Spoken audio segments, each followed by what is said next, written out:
प्यारे बच्चों, मेरा नाम प्रवीण गहलोत है और आनंद इंस्टीट्यूट शिगवंश के यूट्यूब चैनल पे आप सभी का स्वागत है। आज हम आपके सामने बात करेंगे 7 क्लास के व्याकरण के बारे में, जिसमें सबसे पहले हमारा टॉपिक हो जाएगा हिंदी वर्णमाला। अब देखना यह है कि हिंदी वर्णमाला में कितने वर्ण होते हैं, कितने स्वर होते हैं, कितने व्यंजन होते हैं। वैसे तो ये बिल्कुल सामान्य सा टॉपिक है जिसको लेकर के हमारी चर्चा कर रहे हैं, लेकिन जितना महत्वपूर्ण है वो आप सब जानते हैं। क्यों कि बिना स्वर के, बिना व्यंजन के हम किसी भी वाक्य को, पाठ को या लेसन को नहीं समझ सकते। अगर किसी भी चीज को पढ़ना है तो उसके लिए हमें स्वर और व्यंजन की जानकारी पूर्ण रूप से होना आवश्यक है। अब स्वर कौन कौन से हैं वो हम देखते हैं। अ, आ, छोटी ई, बड़ी ई, छोटा ऊ, बड़ा ऊ। ए, आई, ओ, औ, अं, अह, छोटा री, बड़ा री। अब इनको सही क्रम में लिखना भी आना चाहिए, क्योंकि जब तक इनकी जानकारी पूर्ण रूप से प्राप्त नहीं होगी कि कहां पे कौन सी मात्रा लग रही है, किसका कैसे हम उच्चारण करेंगे। अब अगर मान लो कि अ है तो सिर्फ अ ऐसी ध्वनि आनी चाहिए। अगर आ है तो ध्वनि क्या हो जाएगी, थोड़ी सी बढ़ जाएगी, जैसे आ। अब छोटी ई है तो इसका उच्चारण भी कैसा होना चाहिए, धीरे से होना चाहिए, जैसे ई। और जब बड़ी ई आएगी तो थोड़ा सा उच्चारण, आवाज और थोड़ी सी ज्यादा आनी चाहिए, जैसे ई। वैसे ही छोटा ऊ है तो क्या बोलेंगे, ऊ। और अगर बड़ा ऊ है तो हमें ध्वनि क्या हो जाएगी, थोड़ी आवाज तेज हो जाएगी, जैसे ऊ। इसी के लिए जैसे कि इसको बोलेंगे ए और इसको बोलेंगे आई। क्यों कि इसके ऊपर ए की मात्रा और आ रही है। अब इसके ऊपर एक मात्रा है और इसके ऊपर 2 मात्रा है, तो इसको बोलेंगे ओ और इसको बोलेंगे आउ। क्यों, ओ आउ। एक मात्रा है तो ओ हो जाएगा, और अगर डबल मात्रा है तो हो जाएगा आउ। अब इसके ऊपर एक बिंदु है तो होगा अह, और ओ आउ अंग, अंग, अह, री और री। पहली छोटी होगी री, दूसरी री, थोड़ा बड़ा हो जाएगा। तो स्वरों को बोलते समय इसके उच्चारण का हमें अच्छे से ज्ञान होना चाहिए। उसके बाद आता है हमारे व्यंजन। स्वर स्वतंत्र होते हैं, इनके उच्चारण में हमें किसी भी वर्ण की या किसी भी दूसरी ध्वनि की आवश्यकता नहीं होती। ये बिल्कुल स्वतंत्र होता है, हम आसानी से बोल सकते हैं आ। लेकिन जो व्यंजन है ये उच्चारण में नहीं आते जब तक इनके अंदर स्वर नहीं मिलेंगे। यहां पे जो व्यंजन लिखे गए हैं इनमें स्वर मिले हुए हैं तो उसका हम उच्चारण कर सकते हैं। जैसे सबसे पहले क्या आएगा, क वर्ग, उसके बाद छ वर्ग, ट वर्ग, त वर्ग, प वर्ग, और आगे अंतस्थल वर्ण, ऊष्म वर्ण और सिक्त वर्ण। ये सब एक एक करके क्रम से सब शेड्यूल चलता है इनका, जिनको हमें याद करना है। पहले होगा क वर्ग। अब क वर्ग कितने होंगे, 5 वर्ण होंगे। कैसे बोलेंगे तो देखिए, क, ख, ग, घ, अंग। इसे ड नहीं बोलेंगे। क्यों, क्योंकि देखिए इसके आगे क्या है, अनुस्वार कर रखा तो होगा अंग। जैसे कि अपन लिखते हैं ना अंग, तो ग के ऊपर ड होता है, ड के नीचे ऊपर बिंदु होता है, नीचे क्या होता है, ग लिखा होता है, तो हो जाएगा क, ख, ग, घ, अंग। उसके बाद है च वर्ग। अब च वर्ग में क्या करना है, छ, छ, ज, झ, य। इसे क्या बोलेंगे हम? य बोलेंगे। छ, छ, ज, झ, य। फिर ट वर्ग, ट वर्ग में भी उच्चारण करते समय हमारा उच्चारण कैसा होना चाहिए? बिल्कुल स्पष्ट होना चाहिए। अगर हमारा उच्चारण स्पष्ट नहीं है तो ट में हम अंतर नहीं कर पाएंगे। जैसे ट, ठ, ड, ढ, ण। ट, ठ, ड, ढ, ण। फिर त वर्ग हो जाएगा हमारा, उसमें त, थ, द, ध, न। अब इन दोनों में भी क्या होता है? बहुत बार हम उलझ जाते हैं कि कौन सा न है, कौन सा ण है। तो ये है ण, हमारी जीवा क्या होगी? ऊपर टच हो जाएगी ण, और ये हो जाएगा न, सामान्य शब्द। उसके बाद प वर्ग, प वर्ग में क्या है? प, फ, ब, भ, म। जितना स्पष्ट इनका उच्चारण करेंगे उतना ही हम क्लियरली, आसानी से हम लिख भी सकते हैं। अब आते हैं हमारे अंतस्थल वर्ग। इसमें क्या आएगा? य, र, ल, व। ऊष्म वर्ग, ऊष्म मतलब जिसमें क्या होती है? हमारी जो वायु है वो क्या होगी? मुख से बाहर आएगी। जैसे श, श, स, ह। जैसे ये जो श है किसके लाएगा? शिव। ये आएगा षड, और ये आएगा सड़क। तो श, श और स, ये तीनों ही अलग अलग होते हैं जिनका उच्चारण करना हमें बहुत ही आवश्यक है। इसलिए जब भी इन शब्दों का उच्चारण करते हैं बड़ा ही ध्यान से उच्चारण करना चाहिए।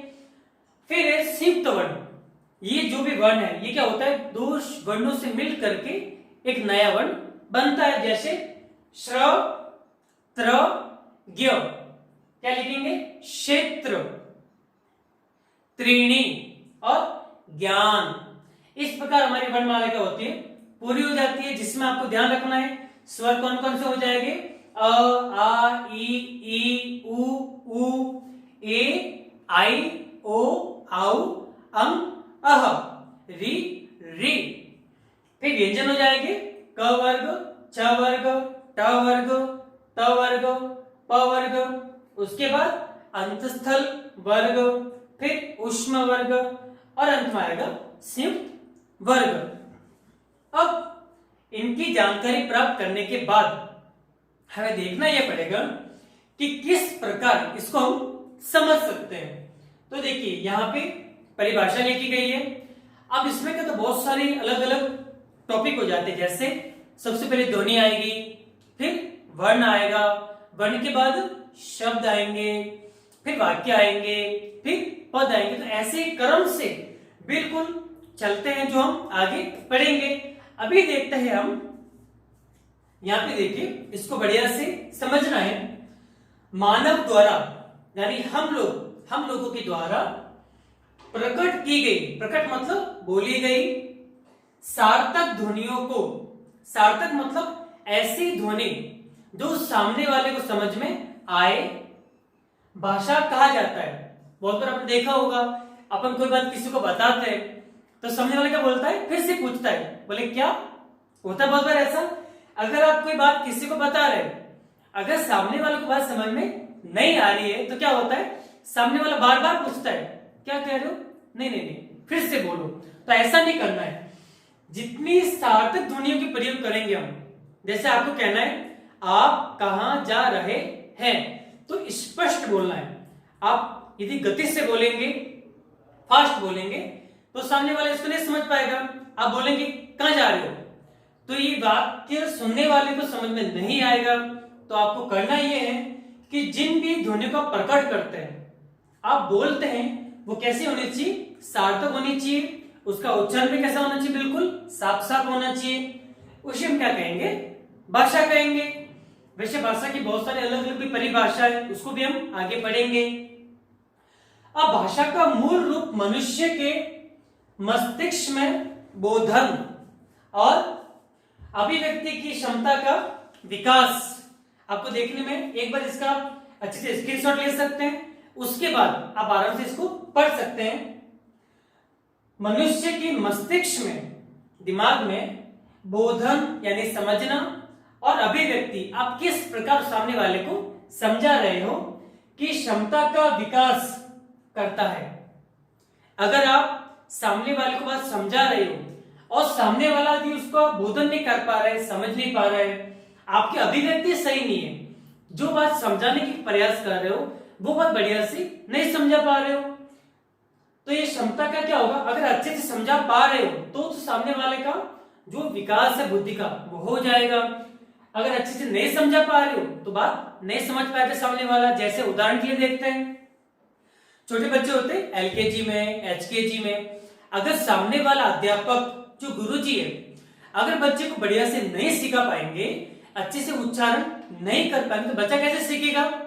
इसके लिए बहुत जरूरी है कि पहले बच्चे को बढ़िया से बताया जाए कि बच्चों ये देखिए, जैसे कि हाथी, घोड़ा, कमल, एक एक वर्ण का, एक एक ध्वनि का उनको बढ़िया से उच्चारण करवाना पड़ेगा। तो क्या होगा, उनकी जो बुद्धि है, जो उनका मस्तिष्क है, उसकी क्षमता का क्या होगा, विकास होगा। फिर भाषा विज्ञान के अनुसार मनुष्य के द्वारा प्रकट की गई ध्वनियों को, ध्वनि कौन प्रकट करेगा, मनुष्य करेंगे। क्यों, कि मनुष्य ही मनुष्य की भाषा समझ सकता है। शब्दों के चिन्ह के द्वारा अभिव्यक्त किया जाता है, उसे वर्ण कहते हैं। बिल्कुल आसान भाषा में अगर हम कहें तो इसका मतलब ये होगा कि मुख से उच्चारित स्वरों को ध्वनि कहते हैं, और ध्वनि के लिखित रूप को क्या कहते हैं, वर्ण कहते हैं। चिन्ह लिखा हुआ है, फिर से देख लीजिए, ध्वनियों के शब्द चिन्ह, ध्वनि पहले होगी, उसके बाद क्या होगा, उसका चिन्ह होगा, के द्वारा अभिव्यक्त किया गया जाता है, उसे वर्ण कहते हैं। उदाहरण के लिए देखते हैं अपन एक बार, जैसे कि देखिए, मैं बोल रहा हूं क, केवल क को बोल रहा हूं तो क क्या हो जाएगा, ध्वनि, ठीक है। लेकिन जैसे ही इस क को हम क्या करते हैं, यहां पे लिख देते हैं, तो ये क्या हो जाएगा, वर्ण हो जाएगा। क्यों, कि ध्वनियों के शब्द चिन्ह, पहले ध्वनि था, अब इसको लिख दिया तो ये क्या बन गया, चिन्ह बन गया, और चिन्ह को क्या कहेंगे अपन, वर्ण कहेंगे। तो आप ये भी परिभाषा याद कर सकते हैं कि ध्वनियों के शब्द चिन्ह के द्वारा, जब शब्द को लिखा जाता है, ध्वनि को लिखा जाता है, उसको अभिव्यक्त किया जाता है, समझाया जाता है, तो उसे कहते हैं वर्ण। और आप ये भी परिभाषा लिख सकते हो, अच्छे सुन लीजिए, कि ध्वनि के लिखित रूप को वर्ण कहते हैं। ध्वनि को जब लिखा जाता है तो क्या बन जाता है, वर्ण बन जाता है। बिल्कुल आसान सी बात है। अब बहुत बार क्या होता है, अपन कंफ्यूजन में हो जाते हैं, उलझ जाते हैं कि आखिर वर्णमाला में कितने वर्ण हैं। अभी तक ये एकदम क्लियर नहीं हो पाया, लेकिन हम यह प्रयास करते समझने का कि हिंदी में उच्चारण के आधार पर, हम जो उच्चारण करते हैं उसके आधार पर 45 वर्ण होते हैं। इसमें 10 तो क्या होते हैं, स्वर होते हैं, और 35 व्यंजन होते हैं। लेकिन लेखन मतलब लिखते समय, लिखने के आधार पर, लेखन के आधार पर ये हो जाएंगे 52 वर्ण, जिसमें 13 तो हो जाएंगे हमारे स्वर, और 35 हो जाएंगे हमारे व्यंजन, और 4 हो जाएंगे हमारे संयुक्त व्यंजन। इसके आधार पर कुल हो जाएंगे हमारे 52 वर्ण। किसके आधार पर, लेखन के आधार पर।